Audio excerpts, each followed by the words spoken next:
பரவாயில்ல. நம்ம பரமன் கலாமாவ புரிஞ்சுக்கிறாங்களோ இல்லையோ, இளமதிய எப்போ புரிஞ்சுக்கிறணும் அப்படின்றதுல தான் மும்முரமா இருக்காங்க. ஆனா பரமன் கலாமா பத்தி எப்பதான் புரிஞ்சுக்க போறாரு? கதையும் இழுத்துக்கிட்டே தான் போகுது. பரமன் கொஞ்சம் கூட எதுக்கு இப்படி கலாமா பண்ணணும் அப்படின்னு கூட யோசிக்காம இவ்வளோ தூரம் பண்ணிக்கிட்டு இருக்காங்க. முக்கியமா அசோக்கோட கொலையில என்ன நடந்துச்சு அதை தெரிஞ்சுக்கிறணும்னு கூட நம்ம பரமனுக்கு எந்தவித அக்கறையும் இல்லை. நம்ம இளமதியும் எவ்வளவோ சொல்லி பார்த்தாலும் அதை கண்டுக்கிறாம இப்போ கலாமா நல்லவங்க அப்படின்ற ஒரு மைண்ட் செட்லேயே நம்ம பரமனும் இருக்காங்க. பரமனை இப்போ வரைக்கும் கைவிடக்கூடாது, அவன் தன்னோட காலு கீழேயே இருக்கணும் அப்படின்னு சொல்லிட்டு கலாமாவும் நினச்சிக்கிட்டு இருக்காங்க. இப்போ அதுக்கு ஏற்ற மாதிரியே சித்தார்த்துக்கும் கல்யாண வேலையும் நடக்கணும். ஏன்னா அப்போ தான் நம்மளுக்கு பரமனோட உதவியும் தேவைப்படாது, அவனை எப்படியாவது நம்ம கலட்டி விட்டுடலாம் அப்படின்னு சொல்லித்தான் கலாமாவும் நினச்சிக்கிட்டு இருக்காங்க. அதுக்கு இதை மதிய சித்தார்த்துக்கு அங்கே அமைச்சரோட பொண்ணை கொடுக்கறதுக்கும் தயாராகிட்டாங்க. இந்த வாய்ப்பை நம்ம பயன்படுத்திக்கிறணும் அப்படின்னு சொல்லிட்டு கலாமாவும் சித்தார்த்துக்கு கல்யாணம் பண்ணுற வேலையில் மும்மரமாக இறங்கிட்டாங்க. ஆனால் இந்த சித்தார்த்து கொஞ்சம் கூட அறிவில்லாமல் தனக்கு கல்யாணம் பண்ணி வைக்கணும்னு அம்மா முடிவு பண்ணிட்டாங்களே அப்படின்னு கூட கொஞ்சம் கூட அக்கறையும் இல்லாமல் இதில் எப்படி நம்ம ஒழுக்கமாக இருக்கணும் கூட நினைக்காம எப்படி கலாமாவே ஊரடிச்சு உலையில போடுறவங்க இதில் தான் பெற்ற பிள்ளை எப்படி இருக்கும், அம்மா மாதிரி தானே பிள்ளை இருக்கும், அந்த மாதிரி தான் சித்தார்த்தம். நமக்கு கல்யாணம் ஆகிறது ஆகட்டும், ஆனால் நம்ம கல்யாணம் ஆகிறதுக்கு முன்னாடி நம்ம இஷ்டத்துக்கு எப்படி வேணாலும் இருந்துக்கலாம் அப்படின்ற நினப்பில் தான் சித்தார்த்தும் இருக்காங்க. இந்த சித்தார்த்தோட இனத்துக்கு முற்றுப்புள்ளி வைக்க தான் நம்ம பரமன் இருக்காங்க. இப்போ பரமனோட சேர்ந்து ரிஷியும் இருக்க போகிறாங்க. அது எப்படி நடக்க போகுது அப்படின்னு வாங்க ப்ரெடிக்ஷனாக பார்க்கலாம். ரிஷிக்கு பரமனையும் இளமதியும் கண்டிப்பாக பிடிக்காது. அவங்கள எதிரியாகவே நினச்சிக்கிட்டு தான் அவங்களுக்கு கஷ்டம் கொடுக்கணும், அவங்க நல்லாவே வாழ விடக்கூடாது அப்படின்னு நினச்சி தான் ரிஷி வந்து கலாமாவோட சேர்ந்துக்கிட்டு பரமன் இளமதிக்கு எதிராகவே எந்த விஷயமா இருந்தாலும் செய்கிறதுக்கு கொஞ்சம் கூட பயப்படாமையே நம்ம ரிஷியும் செஞ்சார். இதெல்லாம் ஒரு பக்கம் இருக்கும்போது ரிஷியோட அம்மாவான விஜயும் தன்னோட பையனான ரிஷி இவ்வளோ தூரத்துக்கு கேடு கெட்டவனாக இருக்கானே, இவன் எப்போ தான் மாறுவான் அப்படின்னு சொல்லிட்டு தான் கூட இருந்தாலும் இவ்வளோ தூரத்துக்கு கெட்டவனாக இருக்கானே அப்படின்னு சொல்லிட்டு ரிஷி மாறணும் அப்படின்னு நினச்சிக்கிட்டு இருக்காங்க ஒரு பக்கம். இந்த பக்கம் கலாமா கெட்டவங்க, ஆனால் இங்கே கலாமா கிட்ட பரமனும் சரி இளமதியும் சரி இவங்க ரெண்டு பேருமே நல்லவங்க. இவங்க ரெண்டு பேருமே தப்பான இடத்துல இருக்காங்க அப்படின்றது நம்ம விஜய்க்கு தெரிஞ்சிருச்சு. இதனால் இவங்க ரெண்டு பேர் வாழ்க்கையும் நல்லா இருக்கணும், என்னோட பையனான ரிஷியோட வாழ்க்கையும் நல்லா இருக்கணும் அப்படின்னு சொல்லிட்டு ஒரு பெத்த தாயா தன்னோட மகன் பரமன் அப்படின்னு கூட தெரியாமல் ரெண்டு பேருமே நல்லா இருக்கணும் அப்படின்ற ஒரு எண்ணத்தில் வேண்டிக்கிறாங்க. ரிஷியோட அம்மாவும் விஜயும் எதுக்காக காத்துக்கிட்டு இருந்தாங்களோ அதுக்கேற்ற மாதிரி நம்ம ரிஷியும் கொஞ்சம் கொஞ்சமாக மாற ஆரம்பிக்க போகிறாங்க. அதுவும் யாராலனா இந்த நளினின்ற பொண்ணால் தான் மாற போகிறாங்க. இந்த கேடுகட்ட சித்தார்த்தை விட இந்த ரிஷியே பரவாயில்ல அப்படின்னு நீங்கள் நினைக்கிறீங்கன்னா மறக்காமல் இந்த வீடியோவுக்கு லைக் பண்ணி தெரிவிங்க. சித்தார்த்துக்கு இந்த நளினி ஜோடியாக வர்றதுக்கு ரிஷியே பரவாயில்ல, ரிஷிக்கு ஜோடியாக இருந்தால் நல்லாயிருக்கும் நீங்கள் நினச்சிங்கன்னா மறக்காமல் நம்ம சேனலுக்கு சப்போர்ட் பண்ணி ஆதரவு தெரிவிங்க. ஏன்னா நம்ம நளினி ரொம்பவே நல்ல பொண்ணு. அவங்க பார்க்குறதுக்கும் சரி அவங்களோட உண்மையான குணத்துலேயும் அன்பாகவும் அக்கறையாகவும் இருக்காங்க.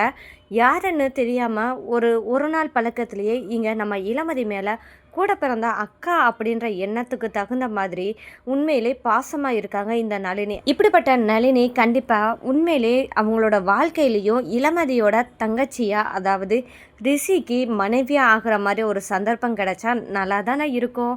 கண்டிப்பாக அது அமையுமா அப்படின்றத இனி வர எபிசோடில் நம்ம பொறுத்திருந்து பார்க்கலாம். இங்கே நளினிக்கு ஒரு ஸ்கெட்சு போட்டு வச்சுருக்கான் சித்தார்த். அப்படி என்னன்னு பார்த்தா இவன் ஹெல்ப் பண்ணுற மாதிரி ஹெல்ப் பண்ணுவானா, இதனால எல்லா பொண்ணுகளும் இவனை பார்த்தோன்னே இம்ப்ரெஸ் ஆயிடுவாங்களாம். ஏன்னா இவங்கிட்ட பணம் இருக்கான், பணம் இருந்தால் இவன்கிட்ட குணம் இல்லையே. ஆனால் நம்ம நளினிக்கு எப்படி தெரியும் சித்தார்த்தை பற்றி? ஏன்னா சித்தார்த்தை தெரிஞ்சே ஒரு நாள் தான் ஆயிருக்கும். இதுக்குள்ளே அவனை பற்றி உண்மையான சுயரூபத்தை நளினிக்கு எதுவுமே தெரியாது. நளினியும் சரி நம்மளுக்கு உதவி செஞ்சாங்களே இந்த மாதிரி நளினி நினச்சிட்டு தான் சித்தார்த்து மெசேஜ் பண்ணும்போது பதில் ரிப்ளை நளினியும் பண்ணுறாங்க. அப்போ சித்தார்த்து இதுதான் சரியான தருணம் அப்படின்னு சொல்லிட்டு தனியாக அவங்கள மீட் பண்ணணும் அப்படின்னு சொல்கிறாங்க. இதை கேட்ட நம்ம நளினி கொஞ்சம் கூட ஒருத்தரை பற்றி நம்ம தெரியாமல் எப்படி போகணுன்னு கூட யோசிக்காமல் சரி நான் வரேன் அப்படின்னு சொல்லிட்டாங்க. ஏன்னா நளினிக்கு சித்தார்த்து மேலே ஒரு நல்ல அபிப்பிராயம் இருக்கிறதுனால தான் நளினியும் சரி உங்களை மீட் பண்ண நான் வரேன் அப்படின்னு சொன்னதை கேட்டதுமே இங்கே சித்தார்த் வந்து நம்ம வலையில் நளினி மாட்டிக்கிட்டா, அதாவது 90% மாட்டிக்கிட்டாலாம். மிச்சம் இருக்கிற 10%லேயும் நளினியை இந்த சித்தார்த்தை வந்து கரெக்ட் பண்ணிடுவானா, என்ன நினப்பில் போகிறானே தெரியல.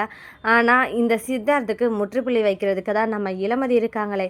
ஏன்னா இளமதிக்கு ஒன்றுனா நம்ம நளினி எப்படி உதவி செஞ்சாங்களோ அதே மாதிரி நளினிக்கு ஒன்றுனா நம்ம இளமதி உதவி செய்யாமையா இருப்பாங்க. கண்டிப்பாக அதை உதவி செஞ்சு தான் ஆவாங்க.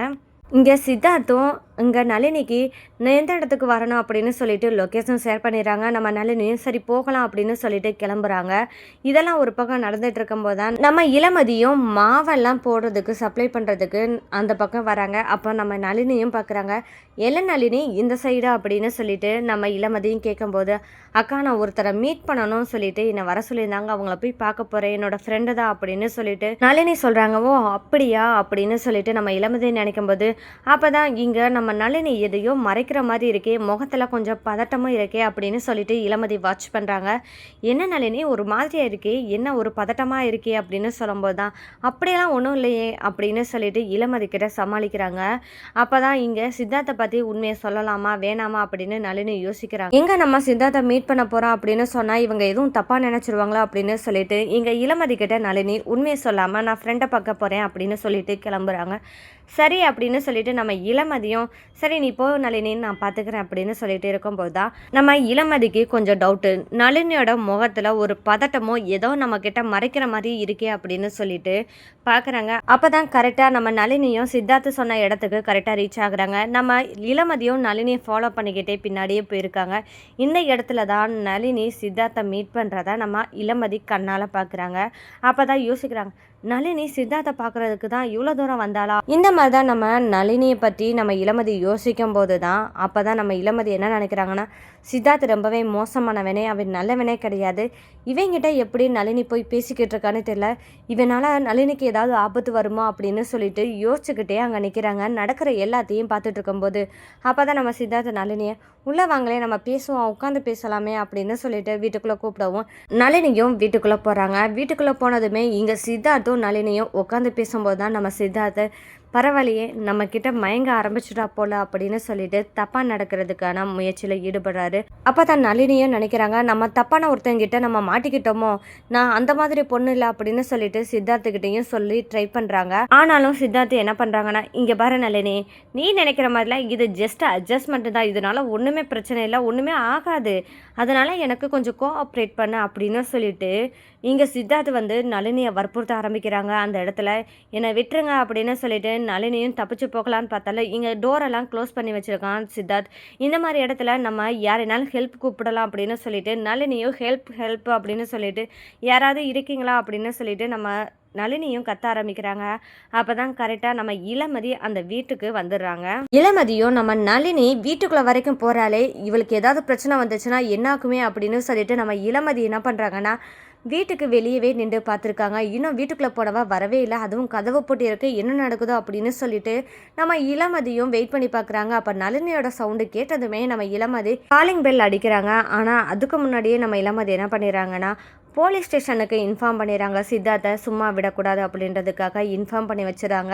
அப்போ தான் நம்ம இளமதியும் காலிங் பெல் அடிக்கவும் யாரடா இந்த நேரத்தில் அப்படின்னு சொல்லிட்டு நம்ம சித்தார்த்து கதவை திறக்கும் போது தான் அப்போ தான் நளினி அக்கா நீங்கள் தானா அப்படின்னு சொல்லிட்டு ரொம்பவே கட்டி அணைச்சிக்கிறாங்க. அப்போ தான் என்னாச்சு நளினி அப்படின்னு சொல்லிட்டு நம்ம இளமதி கேட்கும்போது, அக்கா இந்த சித்தார்த்து உங்கள் வீட்டுக்கு வந்ததுக்கு அப்புறம் தான் எனக்கு தெரியும், இவர் என்ன செஞ்சானா என்கிட்ட பேசணும் சொன்னனால தான் நான் வந்தேன், ஆனால் இவர் என்கிட்ட தப்பாக நடக்க முயற்சி பண்ணாருக்கா இந்த மாதிரி சொல்லிட்டு நளினி இங்க நம்ம இளமதியை கட்டிப்பிடிச்சு அழுகும்போது தான் இங்க இளமதிக்கு கோபமே வருது. அதனால இளமதி ஏண்டா உனக்கு பொண்ணுங்கன்னா எப்படி தோணுது அப்படின்னு சொல்லிட்டு பலர்னு கன்னத்தில் அரைகிறது மட்டும் இல்லாமல் நல்லா அடின்னு அடிக்கிறாங்க. இந்த மாதிரி இடத்துல தான் போலீஸும் வந்துடுறாங்க. போலீஸோட சேர்ந்து ரிஷியும் வராங்க. ஏன்னா ரிஷிக்கு இளமதி தான் ஃபோன் பண்ணி கூப்பிட்டா அப்படின்றது தெரிய வருது. இதனால் ரிஷியும் என்ன பண்ணுறாங்கன்னா இளமதி போலீஸுக்கு ஃபோன் பண்ணி அர்ஜெண்ட்டாக வர சொல்கிறான்னா ஏதோ ஒன்று காரணம் இருக்குது, அவள் என்ன பிரச்சனையில் மாட்டியிருக்கா அப்படின்னு சொல்லிட்டு நம்ம பார்ப்போம், இல்லாட்டி அதே சாக்குன்னு சொல்லிட்டு இளமதி அரெஸ்ட் பண்ணுறதுக்கான வாய்ப்பும் கிடைச்சா அதை யூஸ் பண்ணிக்கிறோம் அப்படின்னு சொல்லிட்டு ரிஷியும் மற்ற போலீஸை கூப்பிட்டு வரும்போது தான் இங்கே இளமதி போலீஸை கூப்பிடுறது மட்டும் பத்தாது, இவனை கண்டிப்பாக ஊர் முன்னாடி இவனோட முகத்தை காமிக்கணும் அப்படின்னு சொல்லிட்டு ப்ரெஸ்ஸுக்கும் ஃபோன் பண்ணி சொல்லிடுறாங்க.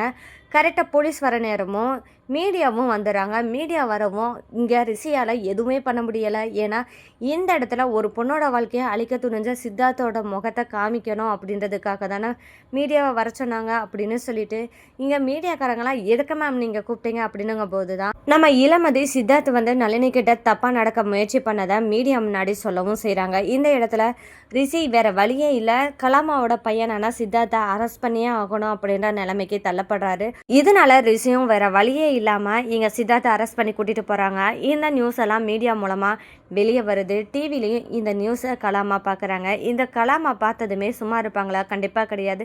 இளமதியை ஏதாவது ஒன்று பண்ணணும், நம்ம பையனை இவ்வளோ தூரத்துக்கு கேவலப்படுத்திட்டாலே, நம்மளோட அரசியல் வாழ்க்கையே முடிவுக்கு கொண்டு வர மாதிரி கொண்டு வந்துட்டாலே, என் பையன் மூலமாக அரசியல் வாழ்க்கையில் முன்னேறலாம் அப்படின்னு நினச்சிருந்தா இப்போ நம்மளை இவ்வளோ தூரத்துக்கு அசிங்கப்படுத்தி நம்ம பையனை இப்படி மீடியாவில் கொண்டு வந்துட்டா நம்ம பையனுக்கு யார் பொண்ணு கொடுப்பா? இந்த மாதிரி நினச்சிட்டு கலாமா இளமதி மேலே கோவப்பட்டு இனி அடுத்ததாக என்ன பண்ண போகிறாங்க? இளமதிக்கு கண்டிப்பாக கஷ்டம் கொடுத்தா நம்ம பரமன் சும்மா இருக்க மாட்டார். இனியாவது நம்ம கலாமாவோட உண்மையான சுயரூபத்தை வெளிவரும்போது நம்ம பரமன் புரிஞ்சுக்கிறது மட்டும் இல்லாமல் பரமனும் இளமதிக்காக துணையாக நிற்கிறது மட்டும் இல்லாமல் கலாமாவை எதுக்க துணியவும் பரமன் தயாராக இருக்க போகிறாரு. இனி வரப்போகிற எபிசோடு இந்த மாதிரி தாங்க ட்விஸ்டாக இருக்க போது. இந்த மாதிரியான சுவாரஸ்யங்களை நீங்கள் தெரிஞ்சுக்கணும் மறக்காமல் நம்ம சேனலை சப்போர்ட் பண்ணி ஆதரவு தெரிவிங்க. மீண்டும் சந்திப்போம்.